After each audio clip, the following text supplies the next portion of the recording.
जय श्री राम। आपने आशीर्वाद देवी देवताओं का, संत महात्माओं का, अपने से बड़े बुजुर्गों का, गुरु का सुना होगा। आज मैं आपको एक पिता का आशीर्वाद की एक कहानी बता रहा हूं। कर्नाटक के बेंगलुरु के एक व्यापारी की ये सत्य घटना है। जब मृत्यु का समय सन्निकट आया तो पिता ने अपने पुत्र को बुला करके कहा, जिसका नाम धनपाल था, कि बेटा मेरे पास तो कुछ धन संपत्ति नहीं है जो मैं तुम्हें विरासत में दूं, पर मेरे जीवन भर सच्चाई और प्रामाणिकता से काम हमने किया, यही मैं आशीर्वाद स्वरूप देता हूं। तुम जीवन में सुखी रहोगे और धूल को भी हाथ लगाओगे तो सोना बन जाएगा।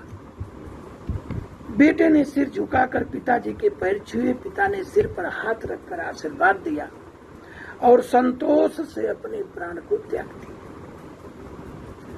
अब घर का खर्च बेटे धनपाल को संभालना था। उसने एक छोटी सी ठेला गाड़ी पर अपना व्यापार शुरू किया। धीरे धीरे व्यापार बढ़ने लगा। एक छोटी सी दुकान ले ली। व्यापार और बढ़ा तो नगर के संपन्न लोगों में अब उसकी गिनती होने लगी। उसको ये विश्वास था कि यह सब मेरे पिता के आशीर्वाद का फल है, क्योंकि उन्होंने जीवन में दुख नहीं उठाया पर कभी धैर्य नहीं छोड़ा, श्रद्धा नहीं छोड़ी, प्रामाणिकता नहीं छोड़ी। इसलिए उनकी वाणी में बल था और आशीर्वाद फलीभूत और सुखी हुआ। जिसके चलते मैं सुखी हुआ, उसके मुंह से बार बार यह बात पिताजी की निकल जाती थी। एक दिन एक मित्र ने पूछा कि तुम्हारे पिता में इतना बल था तो वह स्वयं संपन्न क्यों नहीं हुए, अपने क्यों सुखी नहीं हुए? धनपाल ने कहा, मैं पिता की ताकत की बात नहीं कर रहा हूं, मैं उनके आशीर्वाद की ताकत की बात कर रहा हूं। इस प्रकार वह बारंबार अपने पिता के आशीर्वाद की बात करता तो लोगों ने उसका नाम ही बाप का रख दिया, आशीर्वाद। धर्मपाल को इससे कुछ बुरा नहीं लगता था। वह कहता था, मैं अपने पिता के आशीर्वाद से काबिल निकलूं, यही चाहता। ऐसा करते हुए कई साल बीत गए। वह विदेशों से व्यापार करने लगा। जहां भी व्यापार करता उसे बहुत लाभ होता। एक बार उसके मन में आया कि मुझे लाभ ही लाभ होता है तो मैं एक बार नुकसान का तो अनुभव करूं। तो उसने अपने एक मित्र से पूछा कि ऐसा व्यापार बताओ जिसमें मुझे नुकसान हो जाए। मित्र को लगा कि इसको अपनी सफलता और पैसों का घमंड हो गया। इसका घमंड दूर करने के लिए इसको ऐसा धंधा बताऊंगा कि नुकसान ही नुकसान हो जाए। उसने उसको बताया कि तुम भारत से लौंग खरीदो और जहाज में भरकर अफ्रीका जंजीबार जाकर बेचो। उसने कहा, जंजीबार तो लौंग का देश है, वहां से लोग भारत ले आते हैं, यहाँ 10-12 गुना भाव पर बेचते हैं और भारत में खरीद कर जंजीबार में बेचे तो साफ नुकसान दिख रहा है। परंतु धर्मपाल ने तय किया कि मैं भारत से लौंग खरीद कर जंजीबार खुद लेकर जाऊंगा और देखूं कि पिताजी के आशीर्वाद में कितनी ताकत है। नुकसान का अनुभव लेने के बाद उसने भारत में लौंग खरीदे, जहाज से भरकर खुद उनके साथ जंजीबार द्वीप पहुंचा। जंजीबार में सुल्तान का राज्य था। धर्मपाल जहाज से उतरकर लंबे रेतीले रास्ते पर जा रहा था, वहां के व्यापारी से मिलने के लिए। उसके सामने एक सुल्तान जैसा व्यक्ति पैदल सिपाहियों के साथ आता दिखाई दिया। उसने किसी से पूछा यह कौन है? उन्होंने कहा यह सुल्तान है यहाँ की। सुल्तान ने उसके सामने देखकर परिचय पूछा। बोला मैं भारत से गुजरात के खंभात का व्यापारी हूं और मैं व्यापार करने आया। सुल्तान ने उसकी व्यापारी की समझ, उसका आदर किया और उससे बात करने लगा। धर्मपाल ने देखा कि सुल्तान के साथ सैकड़ों सिपाही हैं, परंतु उनके हाथ में तलवार बंदूक आदि कुछ भी नहीं। बड़ी बड़ी छलनियां। उसने आश्चर्य से पूछा, विनम्रता पूर्वक सुल्तान से पूछा कि आपके सैनिक इतनी छलनी लेकर क्यों जा रहे? सुल्तान ने हंसकर कहा कि आज सवेरे मैं समुद्र तट पर घूमने आया था, तब मेरी उंगली में से एक अंगूठी यहीं कहीं गिर गई।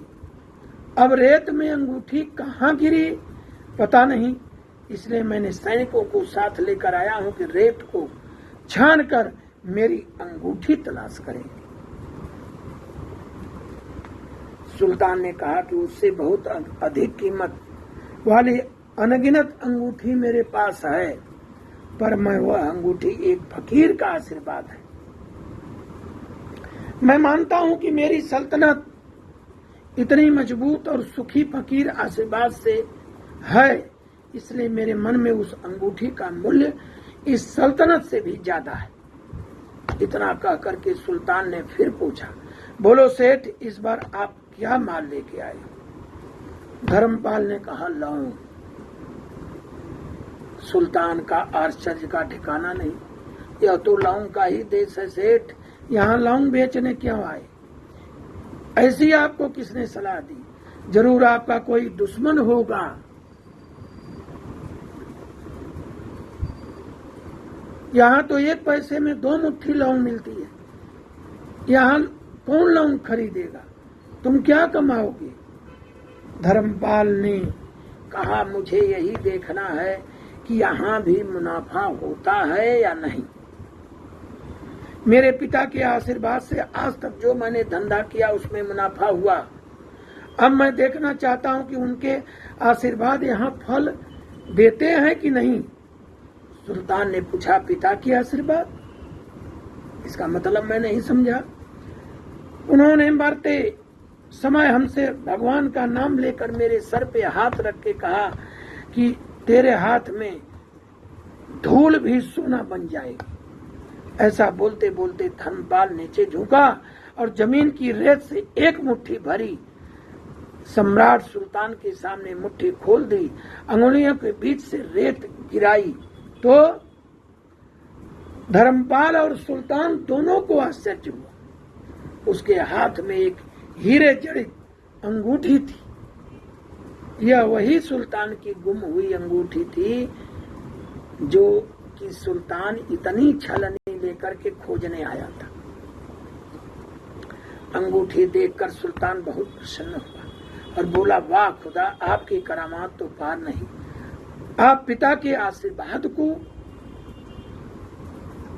सच्चा कर देते हो।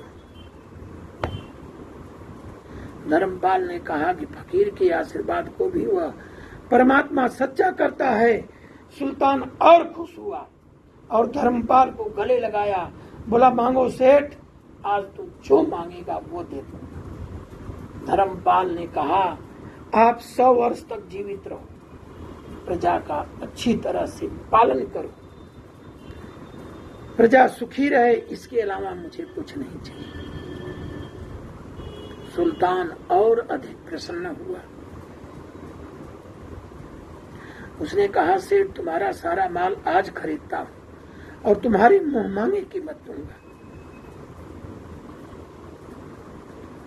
पिता के आशीर्वाद हूं तो दुनिया की कोई ताकत कहीं भी तुम्हें पराजित नहीं होने देगी। पिता और माता की सेवा फल उसका निश्चित रूप से मिलता है। आशीर्वाद जैसी कोई संपत्ति नहीं होती और भविष्य को संवारने वाला पिता यह दुनिया के 2 महान ज्योतिषी हैं। अपने बुजुर्गों का सम्मान करें, यही भगवान की सबसे बड़ी सेवा है। देखिए, कैसे कैसे उसका व्यापारी का पिता के आशीर्वाद पर विश्वास वह कितना आगे हो गया। जय श्री राम। इस कहानी को आप जरूर अपने मित्रों को भेजें।